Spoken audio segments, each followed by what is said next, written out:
Nós estamos dando início a um seminário de pesquisa, é uma atividade que tem acontecido de modo regular na faculdade, mesmo quando a gente tem atividades presenciais, mas especialmente agora, nessas atividades, quando a faculdade está com as suas atividades acadêmicas remotamente, os seminários continuaram acontecendo através da plataforma virtual.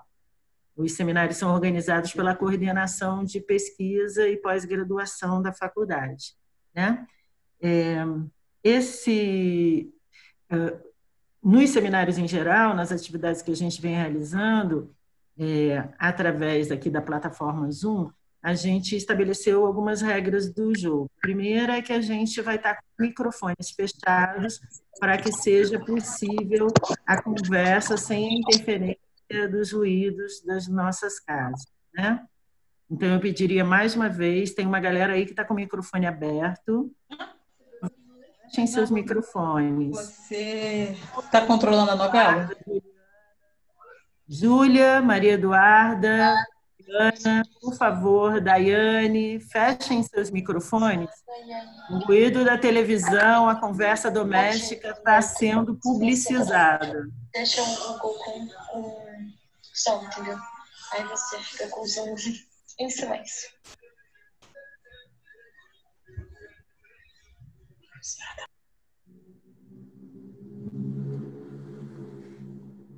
Maria Eduarda, por favor. Isso, bacana, obrigada.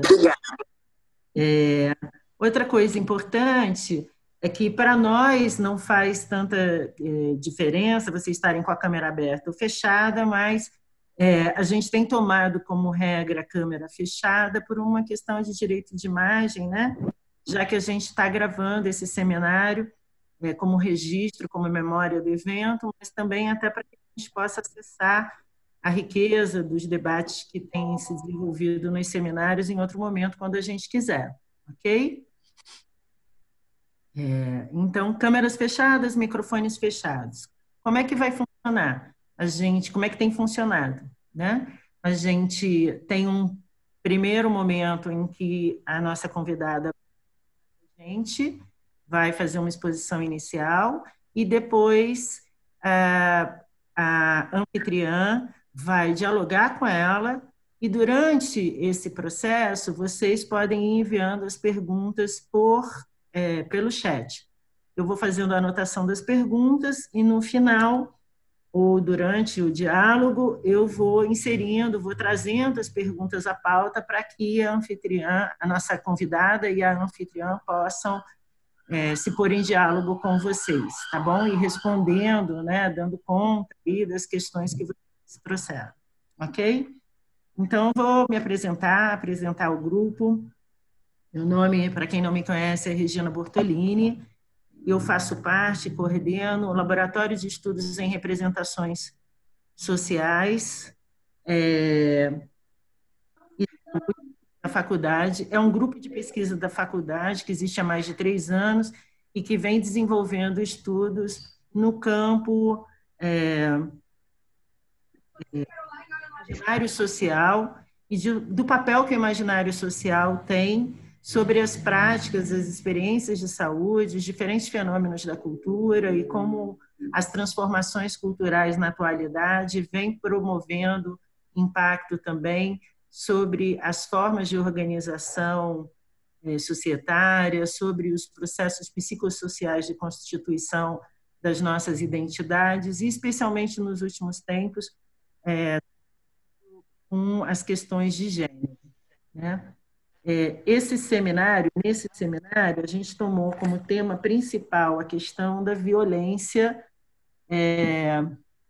frente à situação de confinamento familiar, né? É notório que a gente tem visto, é notório que a gente tem visto nos meios de comunicação que o isolamento familiar, o isolamento social, que implica em confinamento familiar, muitas vezes tem acirrado as tensões que pré-existentes ou fazendo aflorar tensões nas relações familiares. Então, a violência de gênero, que já tem se colocado como uma questão de saúde pública há algum tempo, parece se colocar agora também como uma questão importante e vem se acirrando. Para discutir esse tema com a gente convidou a Desirê Matias Pinheiro da Silva. Desirê, aparece aí. Oi, Desirê. Desirê? Oi, tudo bem? Isso. A Desirê é doutoranda em saúde na Escola Nacional de Saúde Pública da Fiocruz, né, Desirê? Estudando e pesquisando junto à equipe do CLAVES, que é o Centro Latino-Americano de Estudos em Violência e Saúde. Ela é perita técnica forense pela Associação Brasileira de Enfermagem Forense, é facilitadora no processo de empoderamento e participação política de mulheres pela Women's Learning, é assim que fala? Isso mesmo.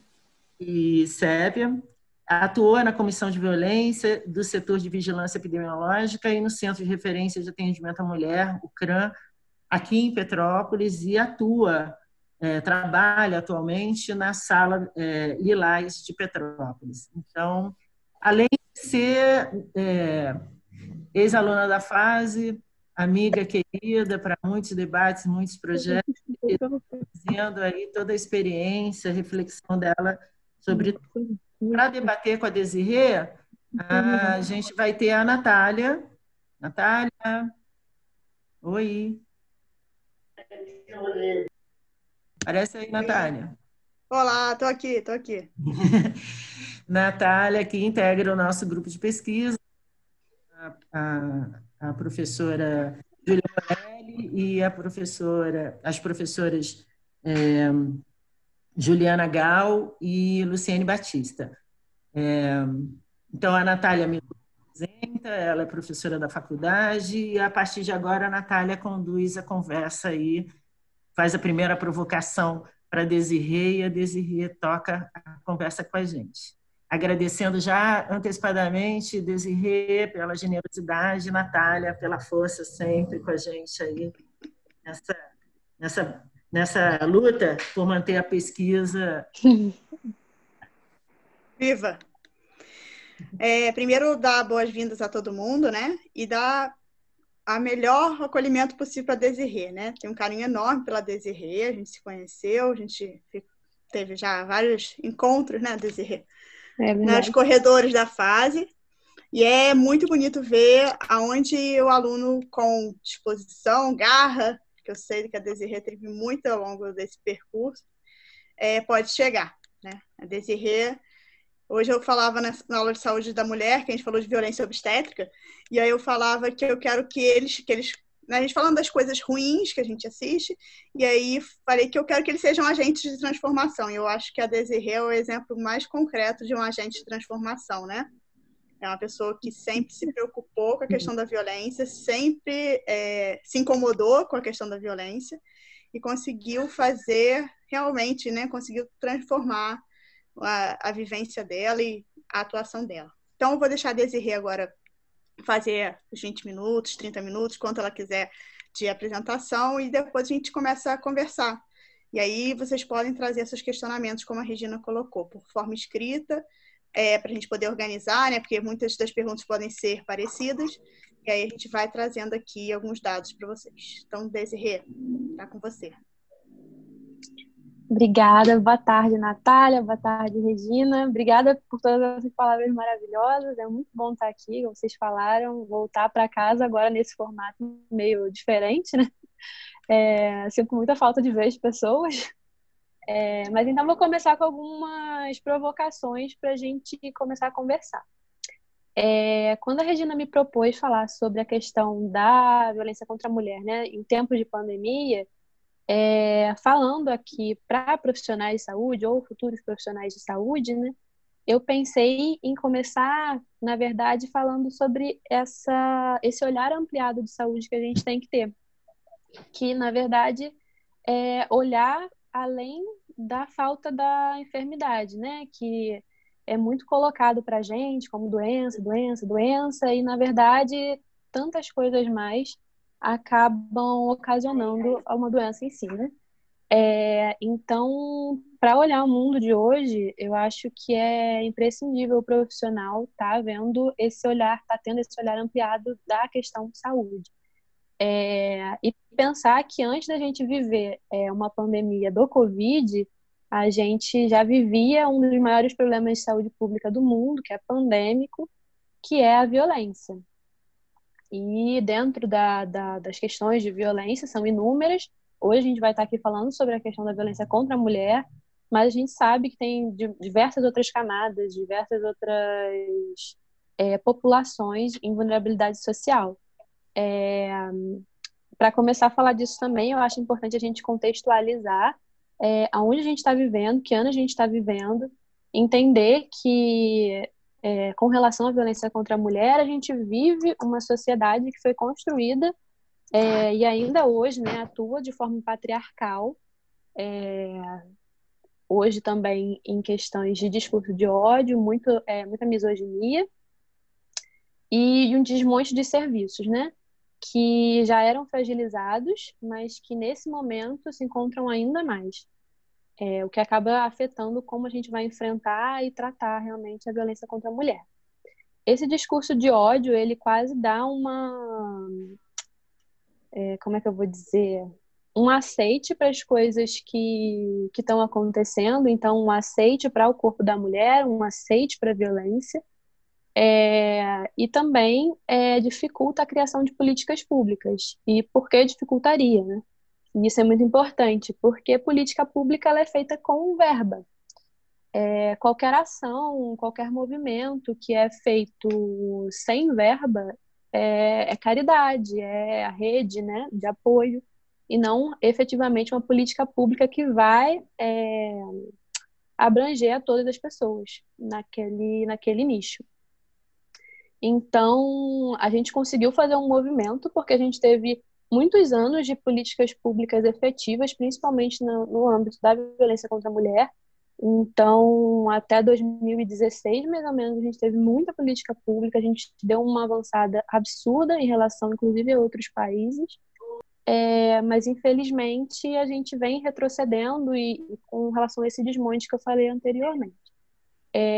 Então, as políticas públicas, as campanhas, a rede de apoio, a rede social, vem se transformando em um loco pedagógico para as pessoas entenderem o que é violência contra a mulher, o que é essa questão do empoderamento, do fortalecimento de uma outra.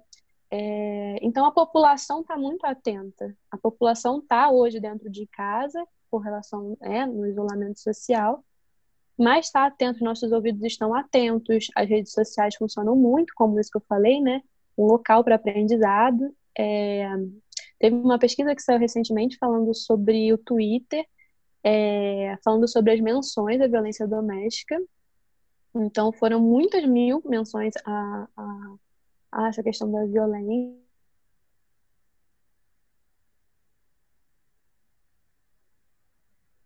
A população está atenta nesse momento, depois desse ensino, dessa construção que a gente vem tentando ter, né, de ensinamento.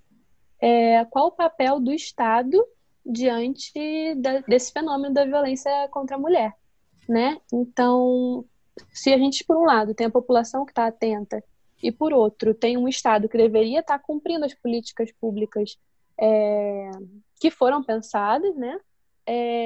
Porque não está funcionando. E não está funcionando mesmo antes do Covid, né? Então, essa rede está muito fragilizada, que é um dos pontos que a gente vai falar um pouquinho mais para frente. A rede de apoio hoje vem sendo familiares, vem sendo amigos, vem sendo a rede social, não só, né, da internet, mas social entre as pessoas, de relações, e não efetivamente um Estado que está trabalhando quase como um Estado mínimo, dando o mínimo que não está sendo necessário, né, para a sobrevivência da população, das pessoas. Então, falei dessa questão da construção patriarcal, né, das relações sociais. Isso quer dizer uma relação que normalmente é gerida por homens que dão esse poder para outra geração por geração. Isso tudo só vai se intensificar quando a gente coloca as pessoas isoladas ou em distanciamento social dentro de suas casas, que na verdade era para ser o lugar mais seguro do mundo, né? O que a gente quer, nossos lares, enfim. Mas não é o que acontece com relação às mulheres. Sabidamente, em várias pesquisas é comprovado que as agressões ocorrem, em sua maioria, dentro dos lares. Então, para as mulheres, aonde seria, né, esse lugar seguro, que não é dentro de casa? Só que agora a gente não pode mais sair, né? Então, fica bem mais complicado e essa tensão se intensifica. Fora isso, tem a questão da jornada de trabalho, que triplica, quadruplica, além de estar trabalhando em home office, estar fazendo os serviços da casa, estar cuidando das crianças, e fazendo todo o resto.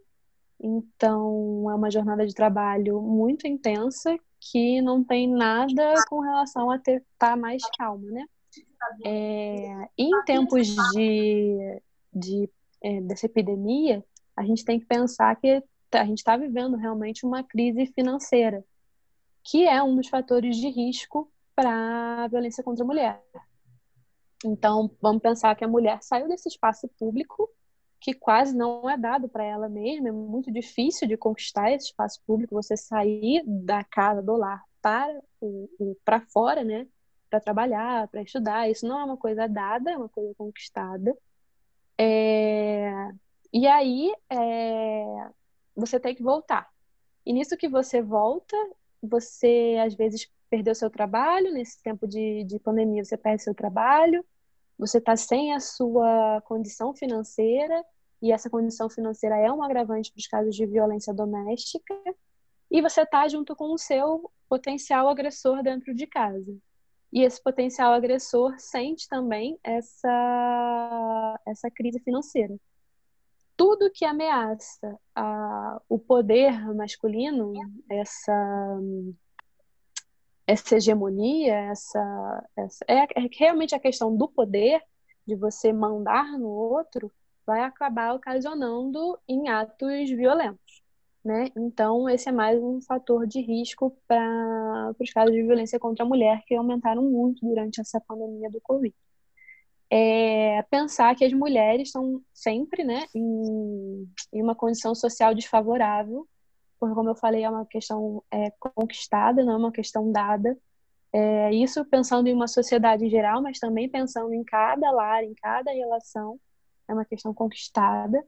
Então, elas já estão em condições sociais mais vulneráveis, elas estão em condições econômicas mais vulneráveis, o que é muito curioso, porque, embora estejamos em condições econômicas mais vulneráveis, nós somos a maioria da força do trabalho. Então, tem aí uma disparidade muito grande. E pensar que, por mais que nós sejamos a força de trabalho, né, majoritária, nós não estamos nos maiores cargos das empresas, das universidades. É difícil de se ver isso. Então, mais uma provocação, que é o lado profissional da mulher.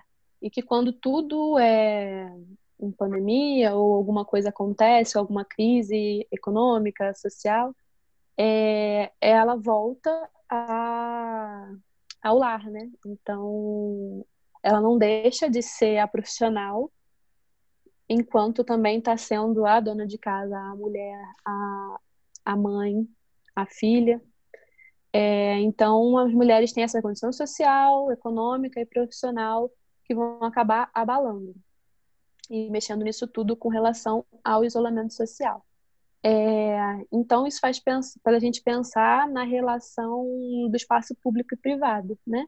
Que não nos é dado, que é conquistado, que é difícil, e que qualquer coisa que aconteça na sua cidade, na sua família, você é obrigada a realmente estar voltando para esse espaço privado.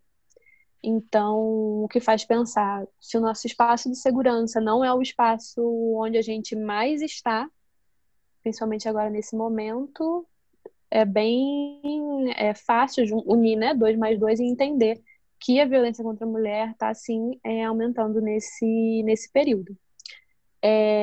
Falei da questão da jornada de trabalho, falei agora da questão de estar confinada com o próprio agressor, porque você não pode sair. E isso tudo leva a um problema que é a falta de acesso.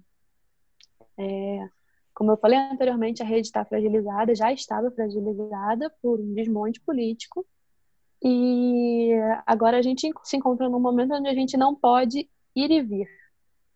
Então, não podendo ir e vir, como se faz uma denúncia?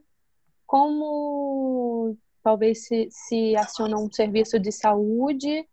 Porque muitas mulheres às vezes utilizam uma consulta de preventivo, uma consulta de pré-natal, uma vacinação, para poder estar saindo das suas casas e denunciando a violência doméstica. Agora a gente não tem mais nada disso, e tem muitas cidades que não tem nem, algumas têm os aplicativos que estão fazendo a denúncia, mas tem outras cidades, como aqui, por exemplo, que a gente não tem nenhum aplicativo, a gente teria que realmente ir à delegacia.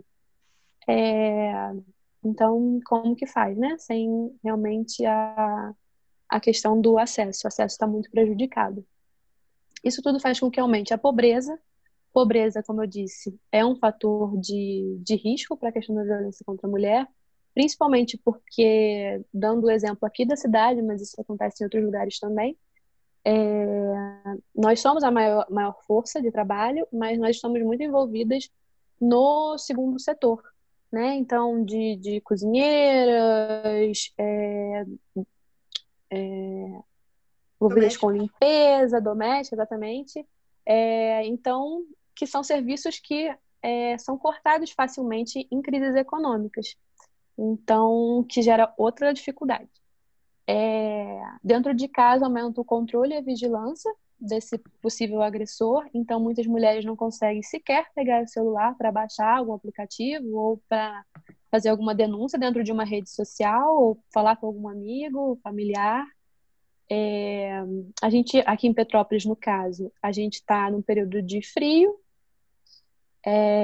que isso já, de outras pesquisas, já correlacionava.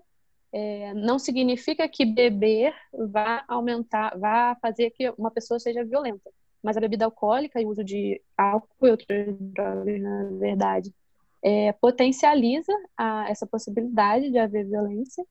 E as pessoas em isolamento estão consumindo mais bebidas alcoólicas, estão consumindo mais essas outras formas,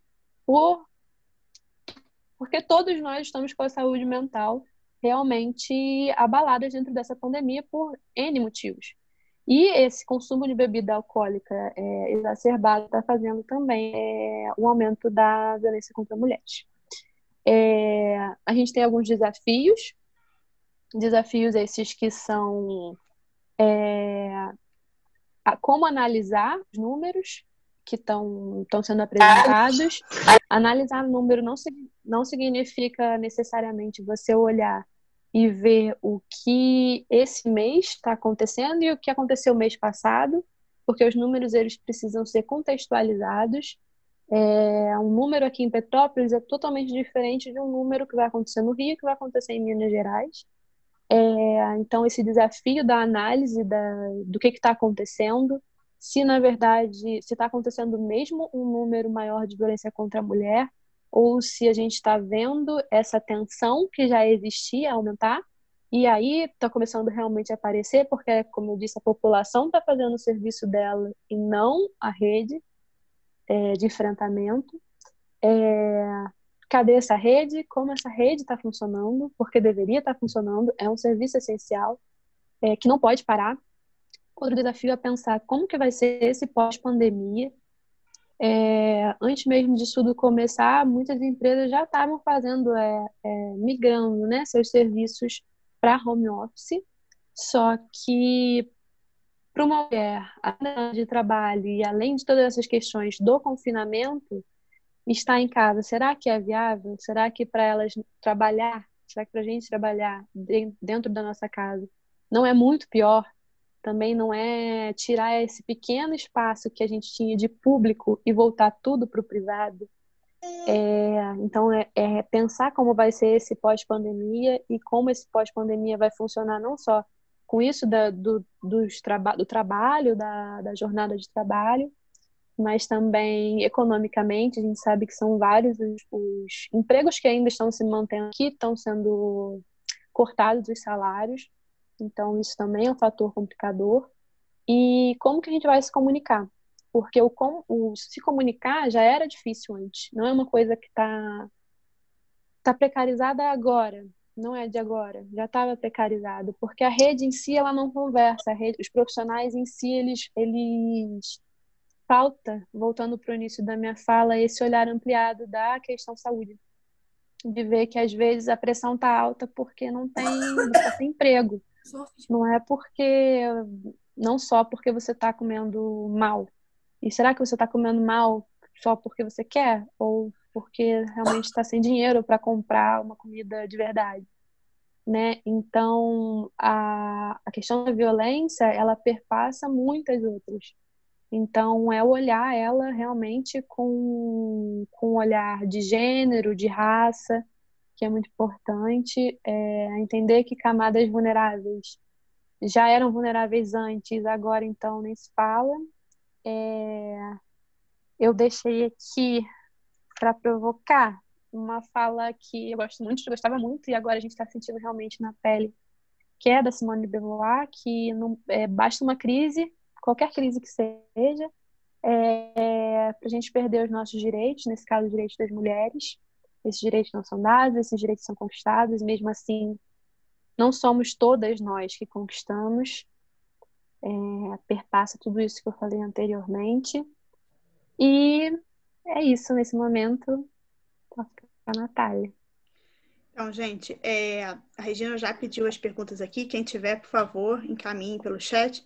Mas é importante a gente pensar nesse imaginário social, né? A gente tem até um ditado popular. Quando a gente pensa em imaginário social, a gente sempre associa algum ditado popular.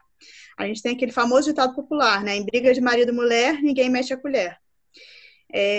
Ano passado, quando teve... Acho que foi ano passado que teve aquele episódio em que foi filmado o marido batendo no elevador na mulher, né? E o porteiro assistindo, claro, porque o porteiro estava com acesso a todos os... E não buscando socorrer aquela situação, eu mostrei para os alunos e ainda falei, né? O ditado popular é o imaginário social, de que o homem pode bater. A gente vê isso tão construído socialmente que até as notícias dão justificativas para a violência, né? Então, como a Desirê colocou muito bem, beber não quer dizer que vai bater, né? Potencializa, mas isso não justifica a agressão. É porque ele estava bêbado, né? E as notícias de jornal, eles trazem muita justificativa pela violência, né? Então, ele bateu nela, ou ele assassinou ela por conta de ciúme, porque, sei lá, ela tinha terminado a relação, né? Então, como ainda tem esse aprisionamento na justificativa para uma violência que não há justificativa? Uma coisa importante também que a Desirê falou... Natália, quando pior, essa justificativa não recai, inclusive, no corpo, né, no comportamento, na própria batom vítima. vermelho, saia, né? Eu recebi um e-mail disso. Uma roupa assim, um assado, ou porque ela estava maquiada, ou porque ela teve uma atitude mais sexualizada, que ela provocou a violência cometida pelo homem e portanto, justifica, né? Essa atitude feminina da mulher justificaria a violência cometida pelo homem. Quando é casada é porque respondeu o marido, porque perguntou onde ele estava. Eu tenho algumas revistas guardadas da década de 80, na verdade, fizeram, né, uma professora antiga minha escaneou as revistas, e era, gente, a Contigo, da década de 80 vinha.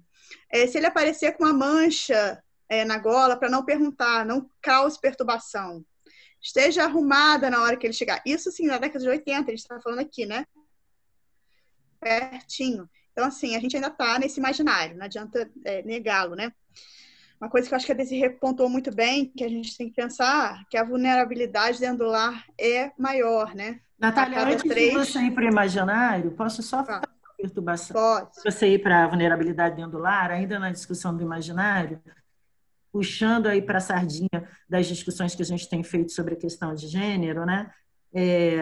Eu acho que é importante a gente considerar que nesse imaginário o que informa, né, e onde estão ancoradas essas ideias, né, é numa cultura machista, numa sociedade que ostenta uma dominação masculina, que não se dá apenas no âmbito da hierarquia das empresas, onde os homens podem ganhar mais do que as mulheres ou estar em postos de chefia, mas se dá numa perspectiva da forma como a gente se compreende como sujeito, e que vai fazer com que os homens possam se sentir como sujeitos de autoridade e poder, um poder e uma autoridade que às vezes se expressa na forma de violência, não só contra mulheres, mas contra crianças, contra outros homens em condição de vulnerabilidade, né? Então, assim, a cultura do machismo, ela não é simplesmente um conjunto de práticas, ela é um conjunto de valores. E quando a gente diz isso é um problema do outro, não é um problema meu, a gente está esquecendo que essa cultura não está na casa do lado. Ela está na nossa casa, ela está na nossa família, ela está no nosso dia a dia. Ela está nos nossos sonhos, no modo como a gente percebe, inclusive o quanto de batom a gente pode ou deve colocar, que tipo de roupa a gente deve usar, quando vai usar, e eu estou falando a gente, mulheres, né?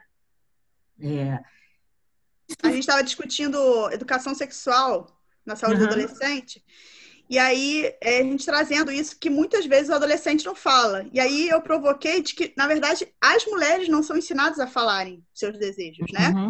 Então, nessa relação, inclusive afetiva, muito não é dito. E a mulher fica no imaginário, né? Que foi construído, que o homem tem que entender o que...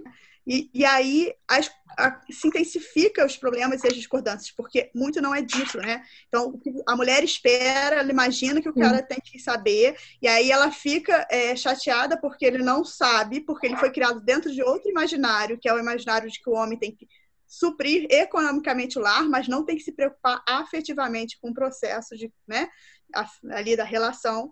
E aí acaba que essas relações, quando fica dentro de casa, a gente tem visto nas mídias, né, a quantidade de casal famoso se separando, né?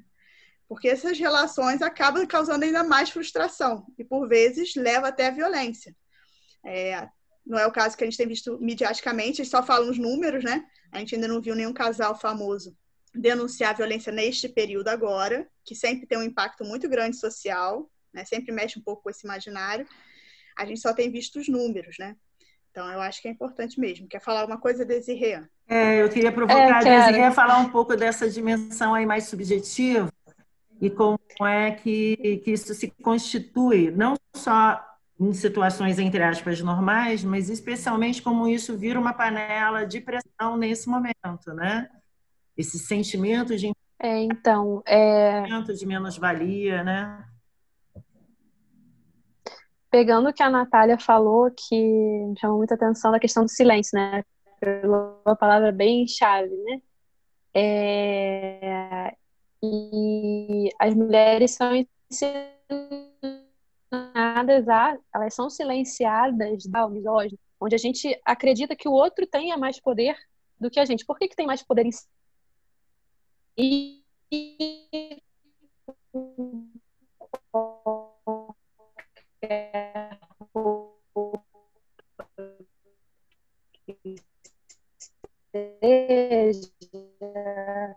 Poder é como se onde você ao longo da vida e acabam implodindo psiquicamente. Então a gente começa a ver isso principalmente os psicólogos, quem trabalha diretamente com a questão da saúde mental, vai perceber que muitas são as mulheres que têm queixas como são histéricas, né? E por que histérica? Porque uma mulher é histérica, porque chora, porque acaba implodindo realmente as mil situações ao longo da vida que acabou engolindo mesmo. Foi engolindo que não podia usar um batom diferente, engolindo que não pode sair tal hora, engolindo que o irmão pode fazer isso e você não pode fazer aquilo. Então, são situações que vão entrando porque não é dada à mulher a ferramenta do falar. A ferramenta do falar não é dada para a mulher, ela é conquistada. E mesmo quando conquistada, é muito difícil. Porque não é toda situação e não é com toda relação que você vai saber usar a sua fala, vai saber usar a sua voz. Então, às vezes, é muito mais fácil você usar a sua voz na situação do outro do que na minha situação. Pô, eu conquistei essa voz, mas é difícil conquistar ela para si, porque não foi ensinado para gente. Isso vai perpassando, porque é isso que a cultura patriarcal faz. A ideia é não perpassar isso para o seu filho, para sua filha, no caso, né? E você perpassa para o seu filho que esse lugar não é da mulher e que ela não tem que realmente conquistar. E aí uma coisa curiosa também, puxando um gancho no que a Regina falou, o que está acontecendo de subjetivo, né, agora, de violência contra a mulher. Porque a violência física, embora ela tenha se intensificado, a gente vai começar a perceber, né, que óbvio que nunca vai ser só um tapa ou só um apertão, mas a gente está vendo muitos casos de faca, de realmente de enforcar, de estrangular. Então, assim, não falei sobre o ciclo da violência, mas dando uma breve explicação sobre ele, normalmente ele ocorre em períodos mais longos. A gente tem que realmente pensar num círculo, e nesse círculo pensar que existe um momento de lua de mel, onde tudo está bem, as coisas são boas, são relevadas as situações, e aí tem um período de tensão, onde parece que não está tudo tão bem, às vezes a roupa que você deixou em tal lugar, ou o batom que você escolheu usar, não vai ser mais tão legal quanto não tinha problema algumas semanas, alguns meses atrás. E tudo isso vai encurtando, pensando nesse ciclo, né? Então, a lua de mel, o momento de tensão e o momento de explosão, que aí seria realmente a violência em si. Só que pensar que a questão da violência, principalmente a psicológica, ela vai estar ocorrendo desde o período de lua de mel, onde ele fala, mas eu te amo, é por isso que eu não quero que você realmente fale com outras pessoas, eu quero ficar só com você, não tem necessidade de você estar com outras pessoas. Desde o momento da lua de mel até o momento da tensão, a violência psicológica está ali acontecendo.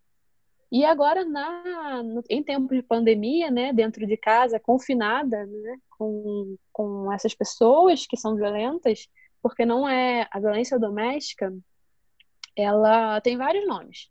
Violência doméstica, violência intrafamiliar, violência contra a mulher.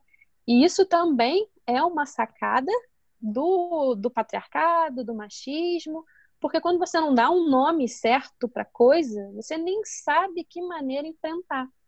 Então, a gente tem que parar de falar tantos nomes, porque tantos nomes acabam dificultando. A violência, né, ela vai acabar ocorrendo tanto em relações íntimas, né, de namorada com namorada, porque ela também ocorre de mulher com mulher. Vai ocorrer dentro do âmbito das relações familiares, então pai, mãe. Então, é mais na questão dos relacionamentos. A violência doméstica ela ocorre com os relacionamentos. Você não precisa estar morando dentro da mesma casa que as pessoas, né, para estar ocorrendo a violência. E esse ciclo, em períodos de pandemia, ele vai se encurtar ainda mais, porque está tudo muito intenso. As coisas não estão nesse público privado, a mulher acorda, faz as coisas, vai para o trabalho, aí fica longe, aí depois volta. Não tem mais isso, está tudo ali, está tudo muito intenso, é 24 horas por dia, uma jornada exaustiva, que você também está sem paciência. Você também não está mais aturando tudo que você aturaria normalmente. Por isso, está tudo muito intenso, a sobrecarga está muito grande. Mesmo em relacionamentos onde há mais diálogo e mais harmonia, a convivência cotidiana tão intensa pode provocar tensão, é óbvio, né? Então, onde já há atrito, onde já há opressão, onde já há dificuldades, então fica mais difícil para essa mulher fugir a esse ciclo de violência. Com certeza. E as mulheres, esse atrito, ele não começa...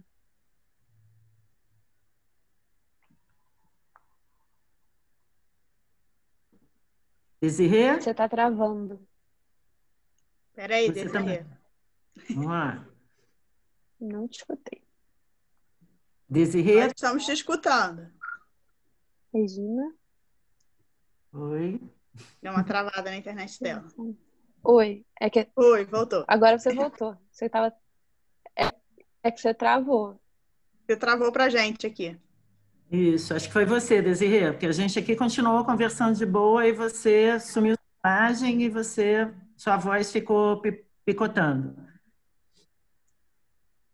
Alô? Desirê? Ih, caiu. Acho que caiu. Enquanto a Desirê entra de novo, acho que é importante a gente considerar, a continuidade dessa conversa, de que esse ciclo, né, de que a Desirê está falando, ele se intensifica.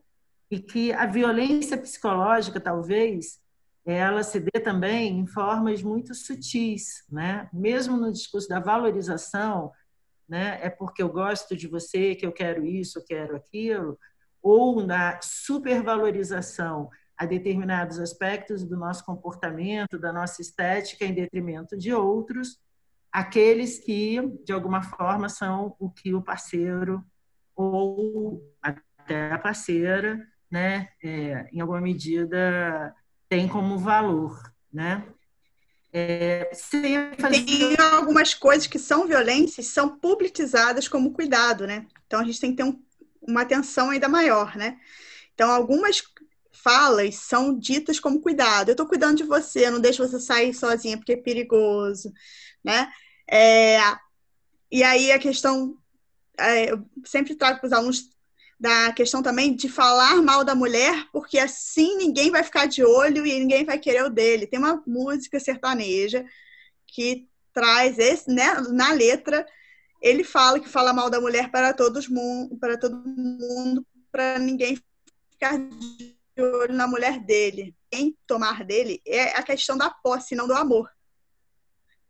Então a gente tem que conseguir diferenciar esses dois processos também. Sempre há esses processos de violência que, para aquela mulher, muitas vezes ela não se percebe também em processo de violência, mas que a gente tem que ficar mais atento, porque como a Desirê falou, né, começa ali como uma violência psicológica, esse tipo de violência é violência moral, né, e ela acha que é cuidado, ele está falando isso porque ele gosta de mim, porque assim os amigos não vão, né, de alguma forma me constranger. Então é interessante a gente pensar e estar atento para ver se essa violência moral não vai se transformar numa violência física, colocando em risco a integridade dessa mulher, né? Então, são várias nuances que a violência traz. Ela traz a violência né, psicológica, física, sexual. A gente ainda vê ocorrências de violência sexual dentro dos lares, né? Então, é importante a gente entender, né, que uma mulher... tem outro ditado popular que ainda ancora essa violência, esse imaginário, né? Quem não dá assistência, abre concorrência, né? Então, a mulher ela tem que estar disponível, principalmente se aquele parceiro é seu marido, ela tem que estar disponível sexualmente o tempo que ele desejar, através desse ditado, né? Então, a gente tem que tomar cuidado, porque a gente acaba replicando esses ditados sem pensar nesse imaginário que traz e a violência que ele sustenta ao mesmo tempo. Tá? E aí, nesse sentido, pensar como é que se constitui possíveis redes de apoio a essas mulheres vítimas de violência, né?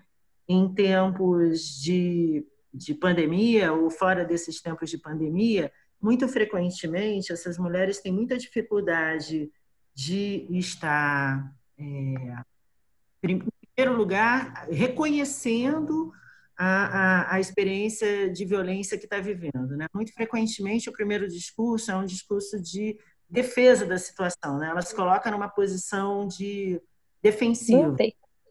Oi, que bom! A gente está falando da condição de subjetiva a que essa mulher vivencia, né? No processo desse ciclo de violência, né? Mas especialmente agora, em como é difícil para ela se reconhecer nesse processo também, né?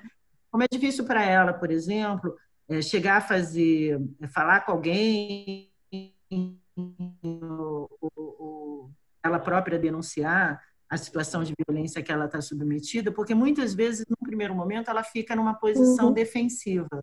Afinal de contas, contraditoriamente ao sentimento de menos-valia, menos amor, baixa autoestima, sofrimento psíquico da violência cometida pelo companheiro ou companheira, em alguma medida, companheiro, companheira com quem ela iniciou um projeto de relacionamento, um projeto afetivo, um projeto amoroso, romântico, e que, portanto, é muito difícil abrir mão disso, né? Da imagem e da representação que ela construiu desse companheiro ou companheira, desse casamento, dessa união, desse relacionamento e dos projetos que ela construiu a partir daí. Então, não é só abrir mão da violência vivida, que implica reconhecer essa violência e ela poder denunciar essa violência, né? Ou ela buscar apoio para fazer a denúncia e sair dessa condição de violência. É também lutar e assumir as perdas que esse processo vai implicar, as perdas afetivas.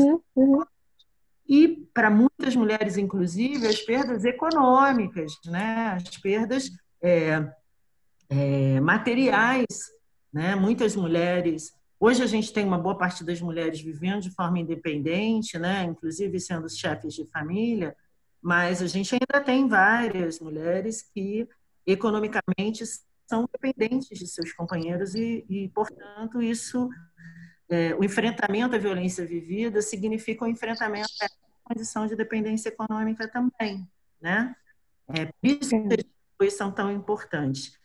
Já tem uma pergunta aqui nessa direção, né? Como é que se constituem essas redes de apoio? Eu me lembro que uma época a gente fez toda uma discussão se existe ou não existe um protocolo em saúde, né, para encaminhamento de situações de violência. Então, uma mulher que está vivendo... Você teve toda uma experiência num CRAM, né? Você podia contar para a gente como é que é esse processo? Tem essa mulher... Até no CRAM, por exemplo, a mulher a se reconhecer nessa condição, porque eventualmente a mulher vai na delegacia uma vez ou vai no CRAM uma vez, e na saúde ela confessa, né, para a médica, para o médico, para a enfermeira, a condição de violência que está vivendo, e é muito comum ela voltar atrás um pouquinho e negar tudo isso, porque ela vai negar essa situação, ela vai fazer essas idas e... Então, como é que é esse processo de apoio para que para o enfrentamento da violência, esse empoderamento? Então, a rede, na verdade, foi o que eu estudei na minha dissertação de mestrado, que era uma coisa que me incomodava demais, porque eu não conseguia ver essa rede funcionando como rede. A rede não significa dizer que os serviços que existem. Não basta os serviços existirem. Os serviços têm que existir e conversar entre si. Então, falando de violência contra a mulher, a gente tem 3 grandes centros, que seria a questão da saúde, e aqui toda a rede que envolve saúde, a gente está falando de emergência, está falando de atenção básica, todos os setores mesmo do setor saúde. A gente está falando também em outro setor, que é o da assistência social, a gente tem outro setor, que é o de segurança pública, e tem o setor da educação.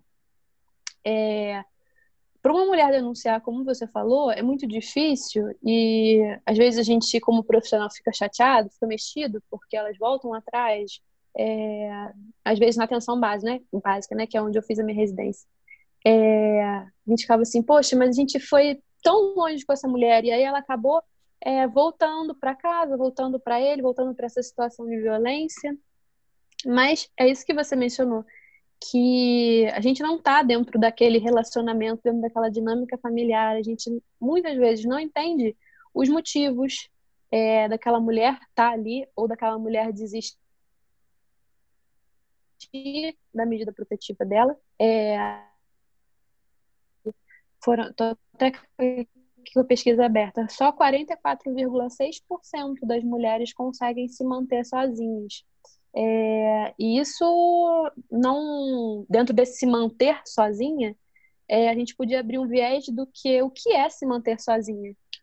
Qual essa qualidade de vida que ela vai ter para falar que sim, eu me mantenho sozinho, né? Então, a rede de apoio, a rede de enfrentamento à mulher em situação de violência, ela é muito importante para entender realmente que essa mulher não é vítima. Ela não pode ser vista como uma vítima, né? Que você essa questão das caixas, né? Você categoriza isso, que essa mulher é vítima, e o vítima é uma coisa muito pesada, uma palavra ruim.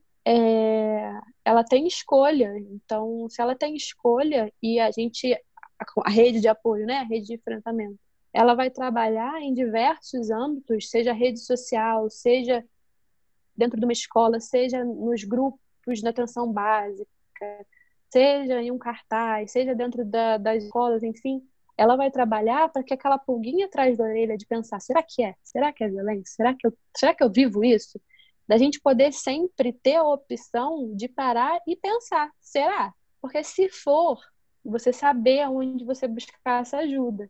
Então, por isso que os profissionais precisam estar capacitados minimamente para saber qual serviço eu devo fazer o apontamento para essa pessoa que está na minha frente e precisa de uma solução, para ela não ir a algum lugar que não vá saber dar esse direcionamento, que não vá fazer uma acolhida interessante. Hoje, isso eu não estou falando só de Petrópolis, mas estou falando do país e do mundo. São várias as pesquisas que mostram que a rota crítica dentro do setor violência contra a mulher, né, é realmente a delegacia, é a parte de segurança. Então, normalmente, quando a gente pensa em violência, e isso da população como geral, pensa assim, aconteceu algum ato de violência, vai para a delegacia.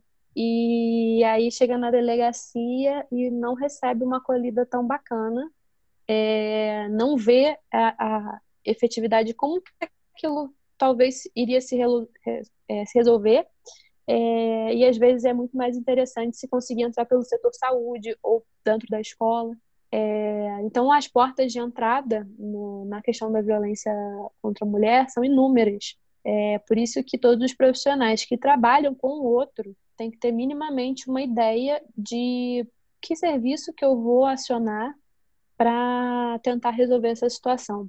Ou se não resolver, porque não é a gente que resolve, a gente também tem que tirar isso da nossa imaginação, a gente dá os meios, a gente dá a informação, e é a mulher que vai realmente decidir o que fazer com aquilo. Mas mostrar para ela que tem essa opção, que ela não é vítima, ela está em uma situação de violência, e que a lei dela, esses são os meios. Então, posso fazer um comentário, Natália? À vontade. E faz link com uma outra pergunta, né?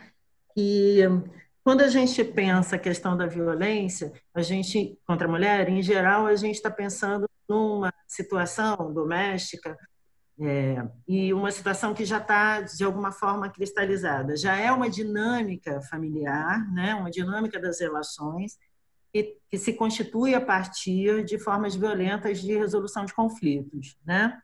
E de um relacionamento que passa por formas violentas. Mas tem uma pergunta voltada para a questão da mídia, qual o papel da mídia, tanto na construção da violência quanto na prevenção da violência.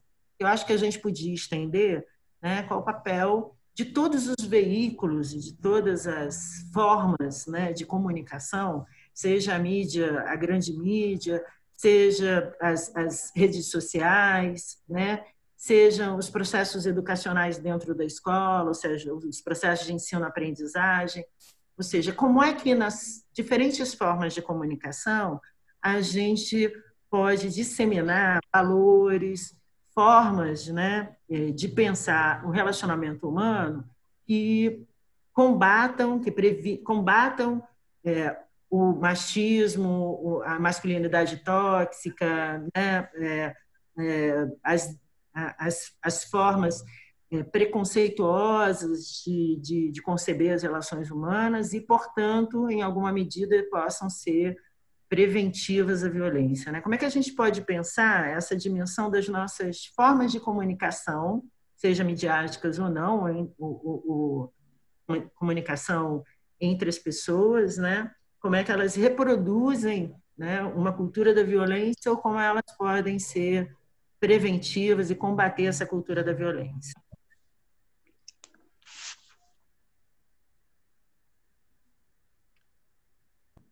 Natália? Oi? Zerê? Com você. Você escutou? Pode falar, Desirê. Oi? Você escutou o que eu falei?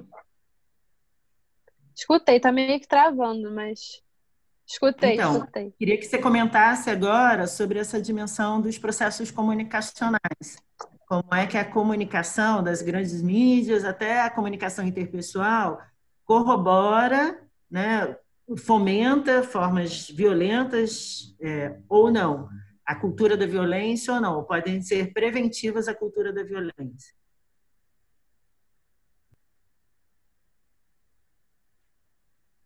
Então, falando sobre a mídia, né? A gente vai tratar sobre dois âmbitos.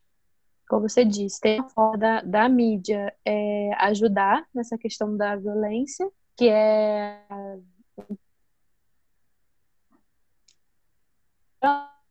informando, as coisas andam acontecendo, divulgando números, mas a gente também sabe que tem uma parte da mídia que é muito sensacionalista e que, na verdade, acaba dando uma que a Natália falou, que é o imaginário social de medo, né? Então, você está me escutando? Sim. Acho que foi. Na verdade, o imaginário social de medo.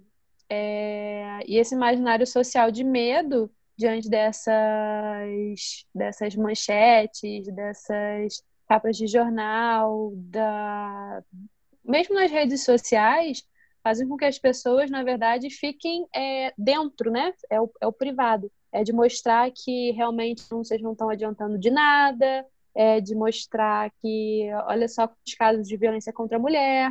Então, por que eu denunciaria se não está funcionando para outra e se ela denunciou e, na verdade, foi morta? Então, é melhor não fazer isso. Então, a mídia acaba realmente atuando desses dois lados, né? Tem um documentário que é ótimo, que é de um caso que eu era bem mais novinha quando aconteceu, que é o caso da Eloá. Eu não sei se todo mundo vai lembrar, que tinha uma amiga e esse namorado dela, que eu não me lembro o nome, e esse documentário é bem curtinho, tem bem menos de 1 hora, e fala exatamente sobre isso, em como a mídia acabou transformando o cara que estava fazendo violência contra a mulher, na verdade acabou cometendo um feminicídio, num romance, que o cara era apaixonado por ela, e enfim, isso não é paixão, e isso é muito perigoso, porque é você mostrar para as meninas, para as adolescentes, para as mulheres, para as idosas,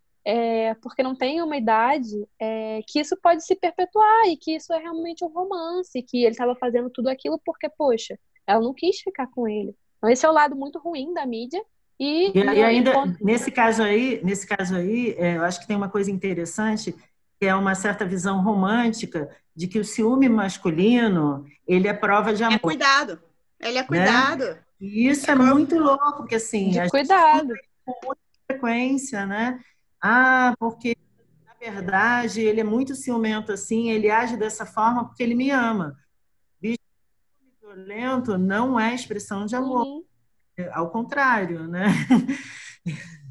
Mas, enfim. Eu queria fazer uma observação da mídia, que eu acho que também tem que mexer com o imaginário social do que é o papel da mulher e o que é mulher na nossa sociedade, né? A gente ainda vê em vários programas, quando vai trazer um especialista na área, ser sempre um homem, né? Como se sempre tivesse que ser. Para ser uma figura de saber, de conhecimento, ter que ser um homem.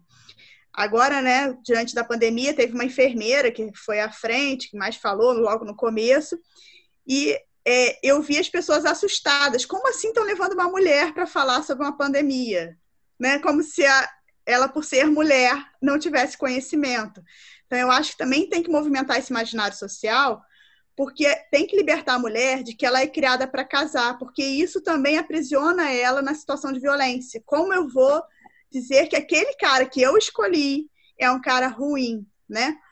Era a única coisa que eu tinha que fazer da vida, vamos dizer assim, né? Porque ela foi ensinada que ela era para casar. Ou seja, desmonta, inclusive, no subjetivo, no imaginário pessoal dela, né? Exatamente. O único projeto de vida possível para ela, que é o casamento. Ou se não é o único, porque, obviamente, para muitas mulheres hoje, Exatamente. e aí eu vou trazer um ingrediente interessante para polemizar, e as meninas ainda não trouxeram aqui não, mas que eu acho que é bom, e daqui a pouco eu trago outros, né? Que já foram colocados, que é a questão do feminismo, né? E como é que o discurso feminista, em alguma medida, para alguns, incrementa a violência doméstica, né? Incrementa a violência contra a mulher. Vocês estão me ouvindo? Sim. Ah, porque há um certo discurso paralelo que faz a seguinte construção, né? As mulheres, quando elas começam a questionar o papel da mulher, elas, de alguma forma, se tornam agressivas na sua forma de falar com os homens e elas, portanto, provocam os seus homens, gerando uma situação de violência para elas mesmas. Eu queria também chamar a atenção do quanto o discurso feminista é ameaçador a essa ordem mesmo, né? Não porque ele é um discurso violento em si mesmo, mas porque ele desconstrói todas essas coisas que, em alguma medida, a gente está falando aqui, que estão na base do patriarcado, na base da opressão e da dominação sobre as mulheres, da dominação masculina, né? E, portanto, dessa forma de violência que se expressa na relação entre homens e mulheres, a violência de homens contra mulheres, e às vezes até de mulheres contra mulheres, mas ainda dentro dessa lógica, né? Desirê, conseguiu ouvir? Desirê ainda está aí? Ficou paradinho o rosto dela, não está piscando. Pois é. Acho que ela Então, caiu assim, de novo. Você queria comentar isso, Natália? Fala, Rê. Então, porque eu acho que essa é uma questão interessante para a gente pensar, né? Realmente, o discurso feminista, ele se coloca como um discurso que se contrapõe a determinados valores que estão na base do discurso do machismo, da cultura do machismo, né? Da forma pela qual a dominação masculina se estabelece. Porque se no discurso feminista a gente está dizendo que as identidades de gênero, em alguma medida, se constroem e não são dadas, a gente já está dizendo que essa mulher ela não precisa ser aquilo que foi estabelecido, que ela pode se fazer como mulher e como uma mulher da forma que ela quer ser, enquanto mulher na vida dela.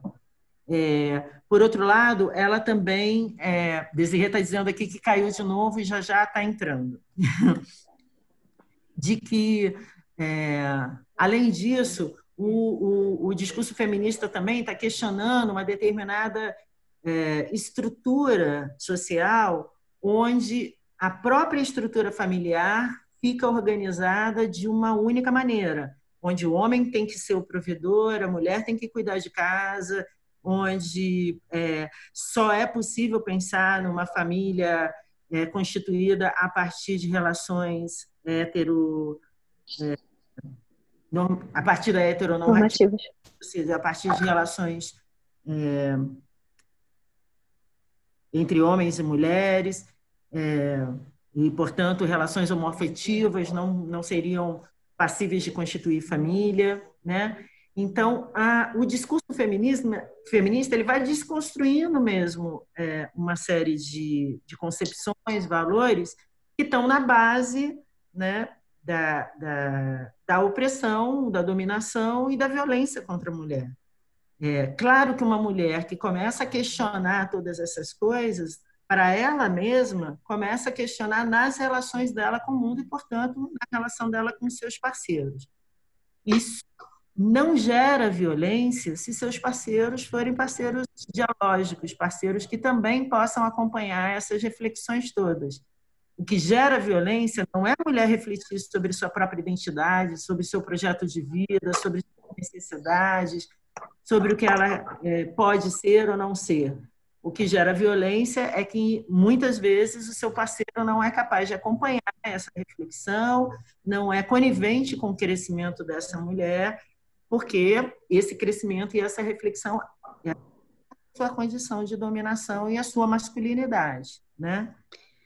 E eu acho interessante pensar nesse diálogo também voltado ao quanto o machismo é prejudicial, em certa medida, para o próprio homem, né? Porque ele não pode se expressar afetivamente. Eu tive muitos embates familiares sobre isso, né? Principalmente na minha juventude, porque era algo que eu não suportava, e realmente... E aí eu também acho que o discurso tem que ser um discurso pedagógico e não agressivo, né? Muitas vezes a gente se volta a um discurso agressivo e a gente tem que entender que as relações muitas pessoas se construíram historicamente assim, então também tem um pouco de paciência com todo mundo, inclusive com a gente, porque a gente se vê replicando muitas vezes alguma fala ou alguma cobrança nossa com a nossa forma de agir ou de dar conta de tudo, né? A Desirê colocou aí no começo sobrecarga de trabalho, então a gente vê que as mulheres também não abrem mão ou não solicitam ajuda, né? Se o cara não sabe, ele também foi criado dentro desse padrão, fica aquela coisa desconexa, né? Ela insatisfeita, ele insatisfeito, os dois tensionados, cada um pelo seu lado. Então, eu acho que a gente tem que pensar também o quanto que o machismo, né? E trazer para os homens esse debate, se ele não acha que se ele se expressasse afetivamente, ele seria mais feliz, se ele pudesse... Mesmo libertador para os homens também. Exatamente. Eu sempre falo isso, olha, a gente quer, na verdade, que vocês sejam seres autônomos, não dependam dos nossos cuidados e possam cuidar de outros, né? Porque muito e todos nós possamos se libertar dessas mãozinhas, né, que nos oprimem, né? Porque essa mesma cultura que oprime as mulheres oprime os homens também, né? Eles sejam não necessariamente aquilo que eles querem ser, né? Eles tenham que dar conta de questões que não necessariamente eles gostariam, né? E é uma liberdade mesmo, né? Eu tive situações em que, depois de 20 anos de embate com a mesma pessoa, a pessoa virou com os olhos cheios d'água, um homem, e falou que ele nunca tinha falado "eu te amo" sem sentir culpa, né? Então, imagine o quanto que é dolorido, né? Nem para os filhos. Então, não estabelecer uma relação afetiva com os filhos, e a Desirê caiu de novo. Não estabelecer uma relação afetiva com os filhos, não foi possível, né, durante sua criação, estabelecer laços reais de amizade. Então, a gente tem que entender também que essa cultura, ela aprisiona, ela torna o homem dependente dos cuidados da mulher, né? Então, em certa medida, o homem não pode fazer atividades que seriam ditas femininas, porque tem menos valor, então ele não cozinha, ele não lava, ele não passa. E aí a gente vê, né, na idade lá na frente, os idosos que perdem as esposas ficam sem saber o que fazer. Isso traz uma falta de autonomia. Então, é realmente repensar esse processo de construção, mas eu acho que tem que ser sempre nessa forma dialógica e pedagógica, menos agressiva, né? Acho que não adianta o embate direto, a gente constrói mais por partes. Eu acho que a mulher já ganhou muito campo e está melhorando, né? Embora você está falando agressiva, eu concordo plenamente, mas é compreensível muitas vezes também aquela mulher que foi oprimida, violentada inúmeras vezes, que a hora que ela consegue ganhar voz, essa voz, esse discurso não venha na forma de uma fala suave, delicada. Ele pode vir num primeiro momento na forma de um grito mesmo, dolorido, de quem está precisando jogar fora toda aquela opressão vivida, durante muito tempo. Então, acho que é importante que a gente, então, agora, trazendo para a dimensão da saúde e dos profissionais de saúde, que é um outro questionamento aqui da galera, né? Como é que os profissionais de saúde, enfermeiros, podem lidar com situações como essa? Em diferentes... A Desirê estava falando de 4 portas de entrada, né? O sistema educacional, que é a violência contra a mulher, a gente está falando aqui da violência contra a mulher, a violência no relacionamento de um casal, mas a violência contra a mulher também é a violência do pai contra a filha, né? Uhum. E essa criança, essa adolescente, ela muitas vezes ela dá pistas da situação de violência que ela está vivendo em casa, a partir da redação na escola, a partir da conversa com os amigos, a partir De um desenho. criança muitas vezes expressa isso através de desenho, né? Então, o profissional de educação, ele tem que ser qualificado para reconhecer essas pistas, né? E poder, Desirê, tadinha. falando agora dos diferentes profissionais, né? E ela paralisou de novo. Acho que a internet dela deve estar bastante instável, né? É. Mas vamos lá. Como é que esse profissional de educação, por exemplo, precisa estar qualificado para entender essas pistas, né? Para poder acolher, portanto, essa criança, esse adolescente, ele suspeita que pode estar sendo envolvido numa situação de violência e poder compreender melhor essa situação para dar um encaminhamento adequado, entendendo, inclusive, que ele, como profissional de educação, é responsável pelo Estatuto da Criança e do Adolescente a fazer a denúncia de violência quando ele se depara com uma situação de violência contra a criança e adolescente. Mas é óbvio, como a Natália estava falando, como a gente estava falando aqui, o ideal não é simplesmente fazer a denúncia, né? Mas é construir, né, um caminho para que ela, inclusive, possa se efetivar, para que esse adolescente ou essa família não volte atrás, mas para que o cuidado, a proteção a essa criança possa se efetivar, né? Porque o importante é que a proteção a essa criança possa se efetivar. Então, não adianta fazer a denúncia e deixar para lá. No sistema de saúde e no sistema de assistência social, a gente tem uma rede de apoio hoje, tinha, né, uma rede de apoio importante, né, que foi construída, importante, e que, por falta de recursos, a DRZ já tratou isso logo no começo da fala dela, foi progressivamente sendo desmontada. Algumas cidades ela ainda se sustenta, em outras nem tanto, mas independente da rede específica de apoio à condição de violência contra a mulher, o sistema público de saúde ainda é uma rede importante de onde as situações de violência podem estar aparecendo, seja quando uma mulher sofre maltratos físicos e vai parar no hospital, seja porque a unidade básica ela vai compartilhar com a enfermeira ou com a médica ou médico a situação que ela está vivendo. Natália podia falar um pouquinho mais dessa coisa da assistência na saúde, né? Então, dentro da saúde... Do enfermeiro, por exemplo. Dentro da saúde, a gente tem... Se entrar aí, você fala também. Interrompe a gente por favor. E fala. A gente tem uma rede, né? Como a Desirê colocou, ele pode dar entrada pela emergência, né? O caso, né? A mulher pode dar entrada pela emergência, pela atenção básica.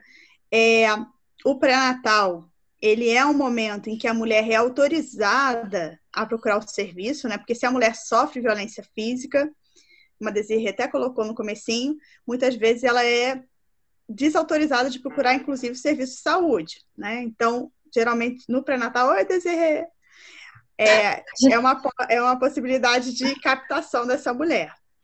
Então, o profissional ele tem que estar atento aos, né, como a gente falou, os tipos variados de violência. A gente tem violências, né, que são ocultas, que não são as físicas são mais fáceis, e muitas vezes os profissionais se sentem mais confortáveis com a violência física, no sentido de ter algo, né, que comprove a violência. Mais material, né? Mais material, exatamente. Mas a gente tem uma violência, não só psicológica, que a gente fala bastante, mas a gente tem, por exemplo, patrimonial, que é retenção de bens, né? E de dinheiro. Então, ele só dá o dinheiro se ele autorizar. Então, ela fica refém financeiramente e muitas vezes até de seus próprios documentos. Ele só dá o dinheiro. Exatamente. Ainda é pior. Não, violência patrimonial podia ser até da roupa dela que ela comprou, que alguém deu para ela e ele resolve quebrar, às vezes a geladeira, às vezes a televisão. A violência é isso que a gente conversou também no começo, ela é muito subliminar. E o profissional de saúde, ele está mais acostumado a ver uma coisa que ele possa resolver, porque ele vê a violência para ele não é esse mundo das ideias. A violência para um profissional de saúde ele olha qual é a doença que eu vou resolver. Ah, então tá aqui com um hematoma. O que eu vou fazer para passar esse hematoma? Não é resolver e pensar que existe um ciclo e que talvez esteja retendo os documentos e que vamos pensar num plano de segurança para, se caso alguma coisa acontecer,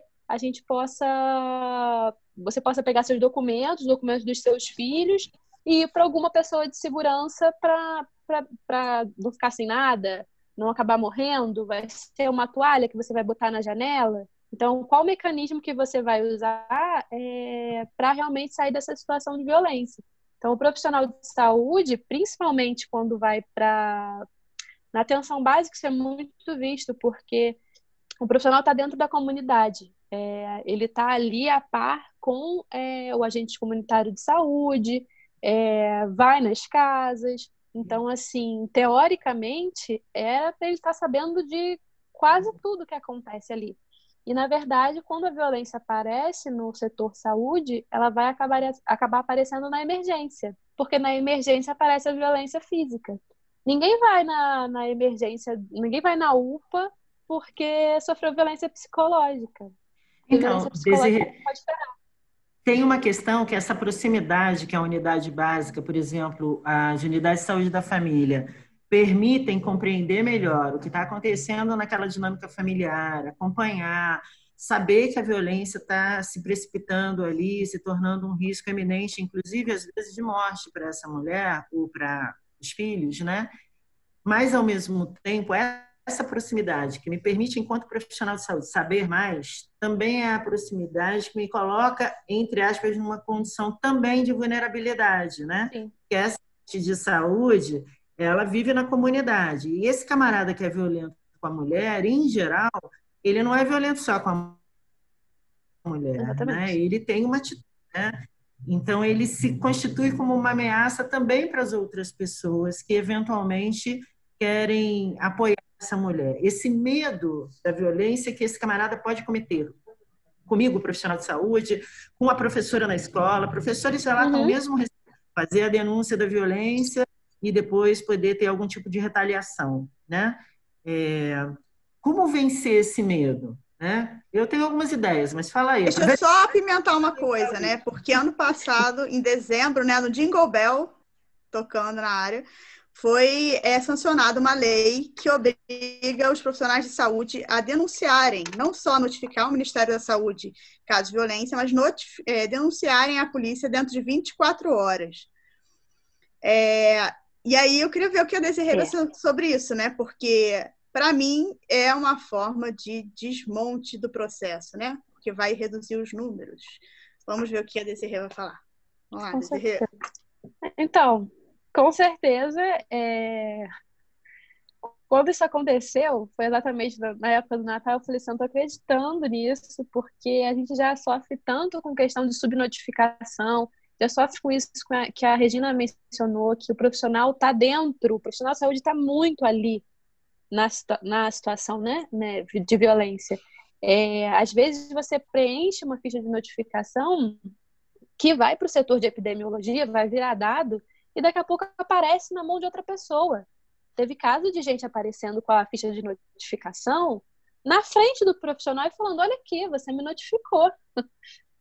E agora, né? Então, assim, é uma vulnerabilidade extrema. Respondendo a Regina, a maneira de passar por isso é a rede funcionando. E a rede funcionando como? Se o enfermeiro ou o médico da atenção básica notificou, então a Secretaria de Saúde tem que se manter em cima e notificar como Secretaria de Saúde. A notificação compulsória, ela não necessariamente precisa estar assinada. A questão da assinatura parece que aqueles negócios de cavalo, sabe?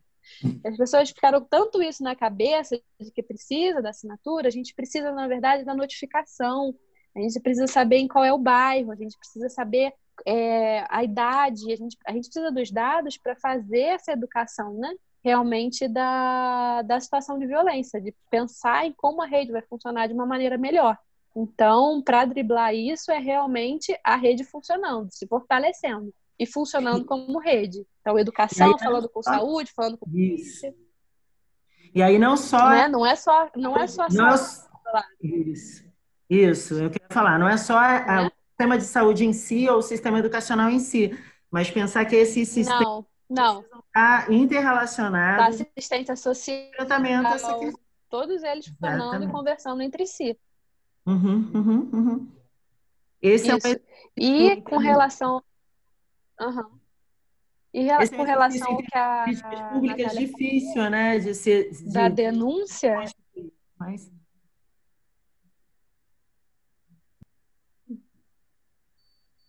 sim, sim. E com relação à denúncia que a Natália falou, é, gente, já era muito difícil, é que eu falei, né? A questão da notificação. Quem dirá agora é você ter que falar denunciar em menos de 24 horas para uma delegacia de polícia. Sendo que, como eu disse, não é de agora, mas é sabido mundialmente que a rota crítica está ali dentro da delegacia, onde as pessoas são formadas de forma muito truculenta. O atendimento é truculento, o acolhimento é difícil de se ter. Então, como imaginar? Porque às vezes você só quer, às vezes a mulher em situação de violência, ela só quer a informação que tem que ser dada para ela de direito. Ela não teve nem o direito de escolheu alguém para amar. E aí essa pessoa acaba violentando. Já toma o primeiro passo, que é muito difícil você acabar se ver naquela situação de violência. E aí perguntar para um, perguntar para outro, jogar na internet, isso já é muito difícil, isso machuca. E aí ela chega num lugar onde ela vê que também o direito de denunciar é tirado dela. Então, assim, respondendo como a gente está fazendo, não estamos fazendo. então, eu acho que assim, a denúncia, ela é uma construção, né? Ela não é um ato, ela é uma construção que deve ser Exatamente. pura com essa pessoa. A pessoa que é vítima da violência não pode ser novamente vitimizada se a gente parte Vitimizada. do direito dessa pessoa a produzir a denúncia. Ela não se empodera se a gente faz a denúncia sozinha, ela se empodera se a gente constrói esse processo de denúncia junto com ela, né?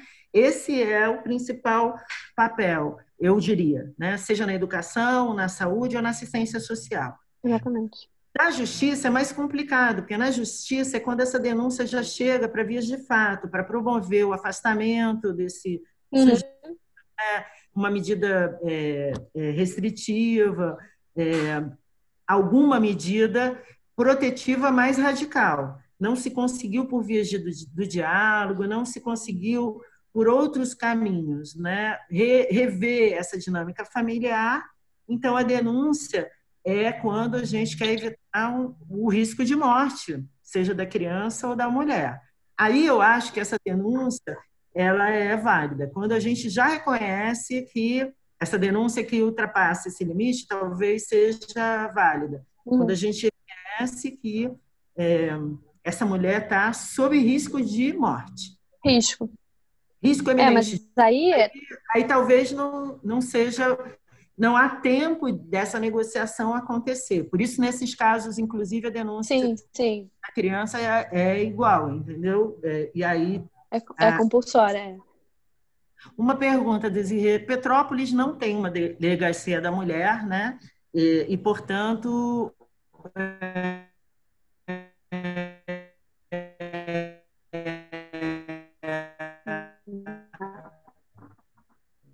não tem um lugar onde essa denúncia mais respeitada, Sim. o juizado da infância e da adolescência pode ser um caminho interessante que não apenas a delegacia, né? Os conselhos tutelares podem ser caminhos interessantes. Existe toda uma capilaridade de possibilidades, né? Aí de sujeitos profissionais. De porta de entrada. Exato, que podem se articular no cuidado a essa mulher.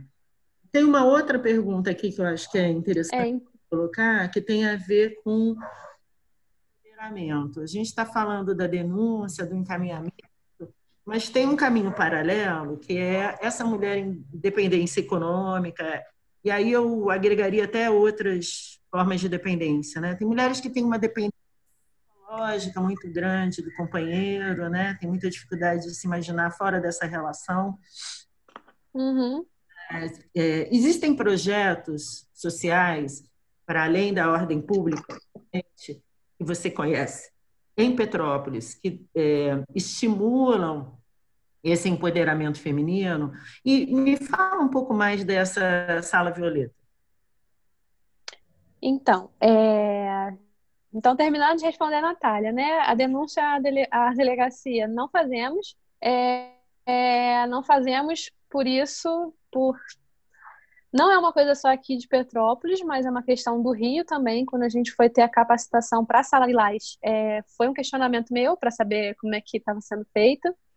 E como está tudo muito assim, como o desmoronamento, o sucateamento dos serviços, dos profissionais, está tão intenso, parece que até para essas coisas, até para essas MPs, até para essas novas situações que vêm surgindo, até para isso não está dando tempo da gente se preparar e capacitar para fazer. Então, também no Rio, o pessoal da sala e da Secretaria de Saúde em si responderam que não tá sendo feito e que só vai ser feito realmente se for colocado como uma obrigação. Então, não está sendo feito, nós estamos fazendo. Com relação ao empoderamento, né, práticas de empoderamento que a Regina falou.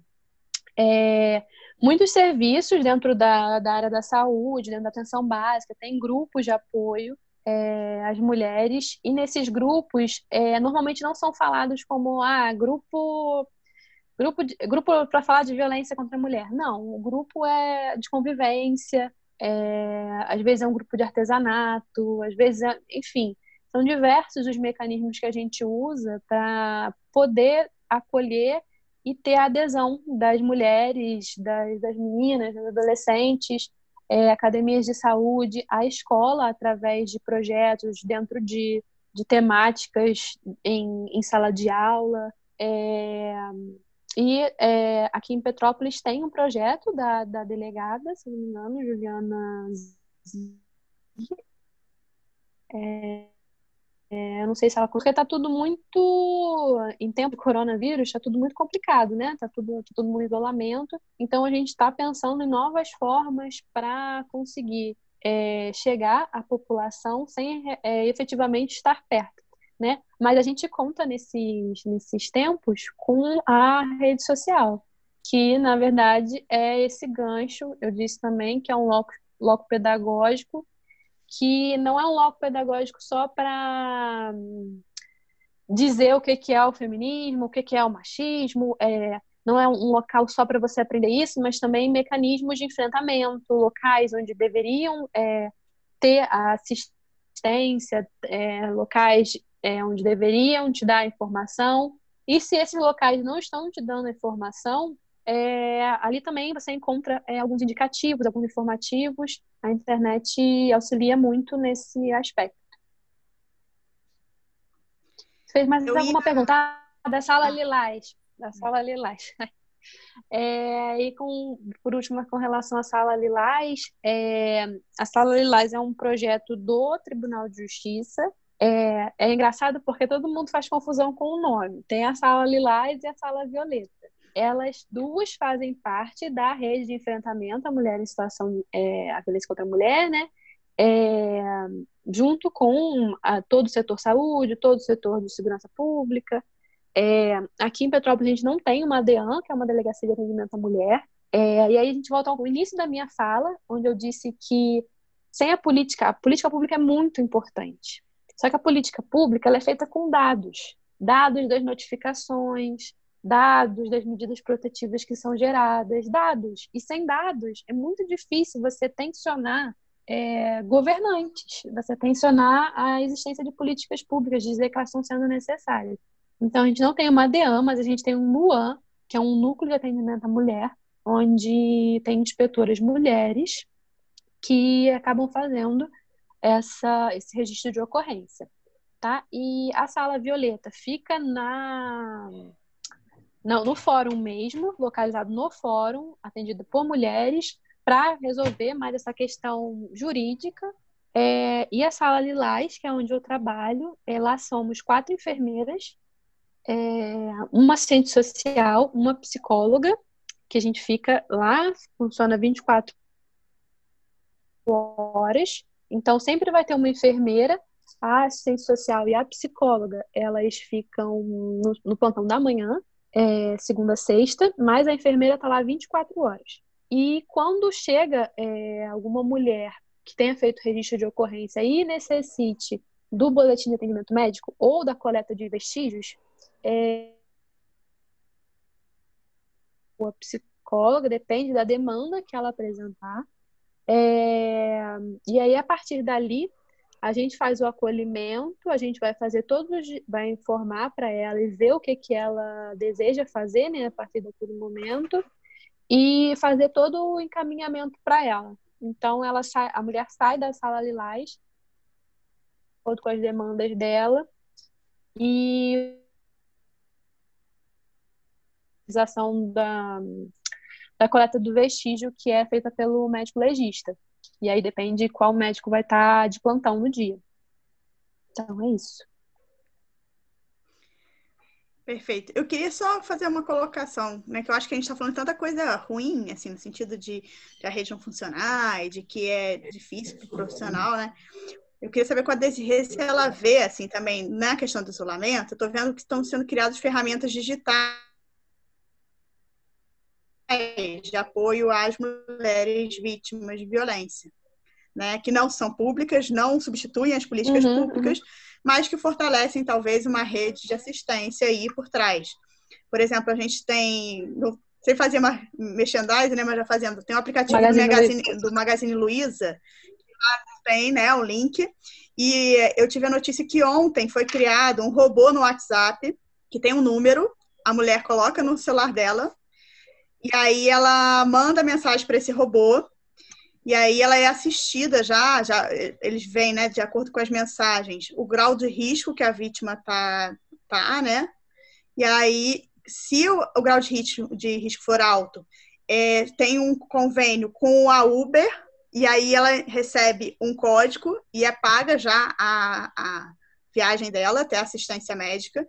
Então, assim, eu também estou tentando ver, né? Tudo que nessa vida tem que ter um lado bom, né? Que senão a gente dá mais confinado, a gente tem que manter alguma esperança. Então, eu estou tentando buscar sempre o que está podendo melhorar, né? E eu achei que tem algumas estratégias aí virtuais que talvez venham ajudar, né? Então, você tem visto alguma mais, Desirê, além dessas? Ih, travou. Tem muitas. Antes mesmo do coronavírus, né, a gente tem vários coletivos feministas que já atuavam na internet, né, para essa questão de documentos, diversas partes, principalmente de advogadas e psicólogas. Tem diversos aplicativos, como o App Mete a Colher, o Tamo Juntas, então são muitos, são inúmeros. São Paulo começou também com uma iniciativa muito legal que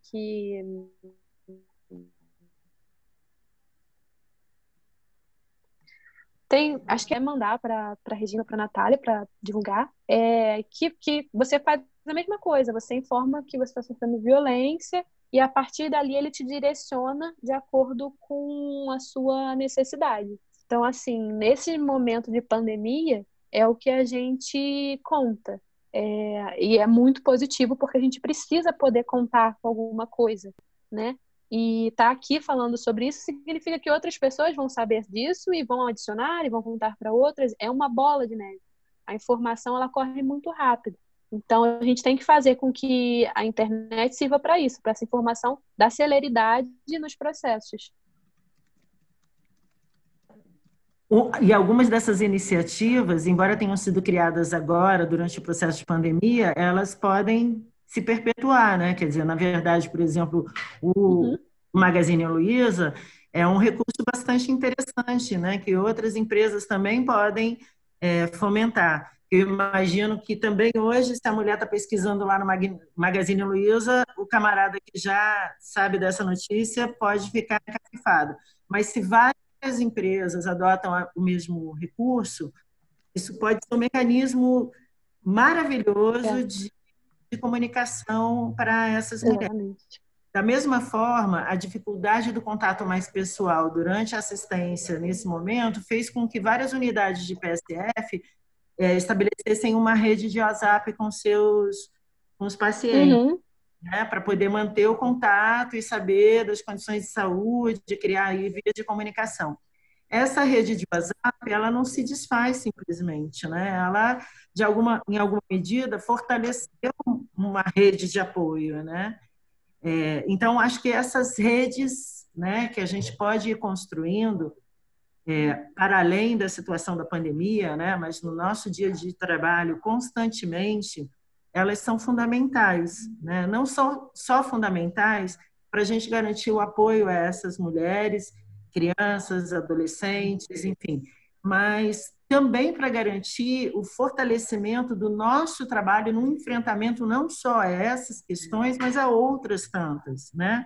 Quando a gente fala de um certo nivelamento do sistema, né? E que você começou a sua fala falando disso, né? Às vezes dá uma sensação de falta de saída em relação ao cenário que a gente está vivendo hoje, né? Várias vezes a gente ouve a brincadeira do tipo, meu Deus do céu, esse 2020, eu vou te dizer, hein? Que ano é esse? Pois é, eu sou uma eterna otimista, então eu creio que sempre as crises criam oportunidades para a gente aprender Com mais. certeza. Então, eu acho que um aprendizado que a gente pode estar tirando desse momento é o quanto essas redes são importantes para a gente poder fazer o nosso trabalho, para a gente poder viver melhor, né? Então, o medo da denúncia, ele só acontece porque a gente se sente sozinho. Seja essa confinada em casa, seja essa criança oprimida, seja nós profissionais de saúde ou de educação, quando a gente se pensa como sujeito sozinho no enfrentamento a essas mais variadas formas de violência. Se a gente entender que a gente não está sozinho, se a gente se construir como profissionais, como pessoas, a partir de redes de apoio, redes de amigos, profissionais, colegas, familiares, a gente não vai estar sozinho nessa luta, né? E aí isso faz toda a diferença no enfrentamento a qualquer coisa. Pode vir vírus que eu enfrento ele porque eu não estou sozinha. Inclusive, Eu costumo dizer, do sistema, né? Pode vir com governo certeza. desmantelar que a gente não vai deixar, porque a gente vai continuar trabalhando junto. Eu costumo dizer, Regina, que a rede é muito importante, é o que eu estudo. Eu acho incrível essa questão de cada setor ter a sua particularidade, mas trabalhar no bem comum, naquela situação, enfim, cada um com a sua expertise. Mas é muito importante que a gente pare de ver a rede como um setor e comece a ver a rede como pessoas. A rede, ela é composta por pessoas. Quando você precisa de alguma coisa, então eu preciso falar de saúde da mulher. Então eu vou ligar para a Natália, porque a Natália saca super disso e a Natália dá aula sobre isso, então eu linko isso. Eu preciso falar de violência, então eu vou falar com a fulana. Eu preciso de tal informação, então a gente precisa saber que é esse rosto, que é esse nome, que é esse setor que a pessoa vai estar e procurar, porque isso faz com que a gente consiga ter esse link, essa conexão, porque a rede não é só um setor, a rede é formada por pessoas. Pessoas que também sofrem, pessoas que sentem, pessoas que podem estar com o mesmo problema, porque são diversas as profissionais que também sofrem violência. Mas pessoas que se Então, apoiam. sim, é muito ver esse conceito de rede. Exatamente, pessoas que se apoiam. Isso aí. Natália, Desirê, por favor, vocês querem fazer mais uma última palavra, uma mensagem, uma questão? Que a gente já está precisando começar a pensar em encerrar esse nosso encontro. Então, só dizer que eu deixei no chat tanto a informação do WhatsApp, que eu achei muito interessante, quanto duas publicações da OMS, né, da ONU, para quem quiser ler, que eu acho, né, que temos muitos alunos que talvez tenham interesse nessa leitura. Dizer que foi um prazer estar aqui com a Desirê e com a Regina, sempre esse embate sobre como nós somos construídos, né? Porque esse imaginário social também está dentro de mim, também está dentro de cada um de nós. A gente também, quando se vê pensando tudo isso, também causa, né, um estranhamento interno. Tem horas que eu me cobro fazer certas coisas que será que eu não estou me cobrando porque eu fui ensinada que mulher deveria fazer isso? Então, a gente também, né, tem esse embate interno, então trazer isso à tona e refletir sobre como a gente é e como é que a gente vê o outro, eu acho muito importante. O que eu queria deixar para vocês é que a gente repense as relações e tentar trazer uma forma não violenta de comunicação, de uma forma geral, né, e formar realmente uma rede de apoio. Vários movimentos. Meu som está ativado? Vocês estão ouvindo? Tá? Eu tenho visto vários movimentos aqui dentro da fase interessantes e formação de rede de apoio, né? Vários grupos acontecendo aqui no Zoom. Então, é importante que hoje a gente valorize a fala do outro e a nossa própria fala do nosso sofrimento, porque eu acho que tem vezes que a gente acha que o nosso sofrimento é menor do que o outro e muitas vezes também não o expressa, né? Então é importante como a gente está criando aí realmente uma estratégia para lidar com esse distanciamento físico, né? Eu falo sempre para os alunos, eu estou longe fisicamente de vocês, mas estou aqui pertinho, porque a gente mantém sempre o pensamento no bem-estar coletivo, né? Então tentar repensar essas formas de comunicação e como a gente pode aprender diante da pandemia a ser melhor conosco, né? Um autocuidado e o cuidado com o outro. Obrigada. Desirê? Então, queria deixar como fala final, dizer que não é isso tudo, né, que a gente está falando, não é para ir contra o isolamento, que o isolamento é uma coisa ruim, na verdade, não é nada disso, é uma coisa necessária nesse momento. Em meio, a gente percebe como é importante que as políticas sejam efetivas, que os serviços funcionem, que a gente consiga construir nossos serviços, de ver essas iniciativas tão bacanas surgindo. E acho incrível esse debate, porque é realmente um lugar onde a gente muda o nosso botãozinho de pensar que a gente foi ensinada para o silenciamento, mas está criando a nossa voz, realmente está batalhando e mostrando para outras mulheres e outros homens também que a gente está aqui dentro desse espaço. Agradecer, né, pelo convite. Foi um prazer muito, muito grande. Peço desculpas pela internet. Mas é muito difícil fazer isso sem ver pessoas, né? É complicado, a gente sente falta. Eu fiquei super nervosa. Falei, ai, gente, cadê as pessoas? Mas agradeço muito. Acho que cada vez mais a gente tem que, sim, muito antes para esses profissionais que estão sendo formados, porque é uma necessidade pungente, porque o mundo está aí, ele é violento, a gente tem que saber acabar com isso, identificar, tratar e enfrentar. Então é isso, obrigada. Desirê, foi uma delícia ter você com a gente. Natália, muito obrigada pela interlocução, pelas contribuições. Rede de apoio é isso, ó. Desirê é colega, Natália é colega, a gente estica o braço e logo encontra, mesmo a distância física, a distância afetiva não acontece, é ela que permite a gente estar junto, né? Toda vez que eu tenho dúvidas, até sobre situações concretas, né, de pessoas que que precisam de apoio com relação a uma situação de violência, essa rede de apoio de profissionais que eu tenho um contato permanente, que eu vou procurar e a gente se articula no amparo às pessoas. Então, eu acho que assim, uma coisa importante que a gente está aprendendo ao longo desse processo de isolamento social é que, apesar de isolados fisicamente, as redes que nos unem, as redes que nos conectam, são as redes do afeto. Nos trazem esse sentimento de amparo e de acolhida, né? E acho que é importante que a gente valorize mais que nunca. Vou pegar uma fala sua inicial e vou fazer agora a defesa, né? Mais do que nunca, a gente se contraponha aos discursos de ódio, aos discursos que valorizam sobremaneira formas violentas, né, de relacionamento entre as pessoas, e desconsideram o valor das instituições públicas, né? Se hoje a gente está podendo ainda enfrentar a situação que a gente está enfrentando, especialmente porque a gente tem um sistema público de saúde estabelecido no país,